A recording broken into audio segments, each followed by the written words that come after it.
부산 돌려차기 사건에 이어 경기 의왕에서도 여성이 귀갓길에 무자비하게 폭행당한 사건이 있었습니다. 이런 사고를 막으려는 정책들을 봤더니 안심이란 이름을 붙여놓고 불안한 건 매 한 가지였습니다. 이솔 기자가 다시 가봤습니다.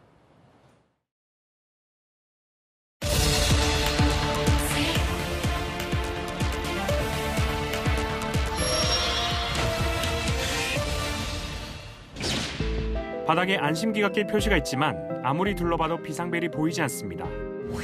지난 6월 채널A가 관리 미흡을 지적했던 서울 동작구의 여성 안심 귀갓길. 과연 개선됐을지 다시 찾아가 봤습니다. 위급한 상황에 눌러야 할 비상벨 주변엔 쓰레기가 한가득 쌓여 여전히 누르기가 쉽지 않습니다. 버려진 가구에 비상벨이 가려진 곳도 있습니다. 비상벨 있는 데를 딱 가면은 혐오 수거함이라던가 휴지통에 딱 가려져 있는 부분도 많고 눈높이도 사실 좀 낮게 설치되어 있어서 어디지 보고 있으면은 되게 아래쪽에 있고. 여성 안심 귀갓길 선정은 경찰이, 시설물 관리는 지자체가 하다 보니 서로 책임을 떠밉니다. 책임을 보이는 장소가 아니라면 불법 투기여서 구청 청소행정과에서 담당하고 있는 걸로 알고 있습니다. 사업이 경찰에서 하는 것이니까 같이 이제 협업을 해야 되는 건데 이제 저는 경찰로 보시는 게 맞을 것 같아요. 이번엔 안심 귀갓 버스를 타봤습니다. 버스 오네요.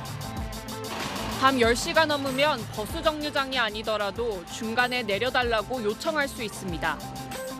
일부 지자체가 여성, 노약자와 어린이를 대상으로 밤길 걷기 최소화를 위해 만든 제도입니다. 하지만 해당 구간에서 기자가 하차를 요청했더니 아예 제도 자체를 모르거나 요즘도 혹시 안심하차 그거 해요? 도리어 화를 내기도 합니다. 여기 앞에서 내릴 수 있어요? 여기서 내리자는 이유가 뭔데요? 위급 상황 때 몸을 피하고 구조 요청을 하라고 설치된 안심부스. 경찰이 말한 호출 중입니다. 서울시는 2015년부터 부스 17개를 만들었는데 사용 실적이 없어 결국 모두 철거했습니다.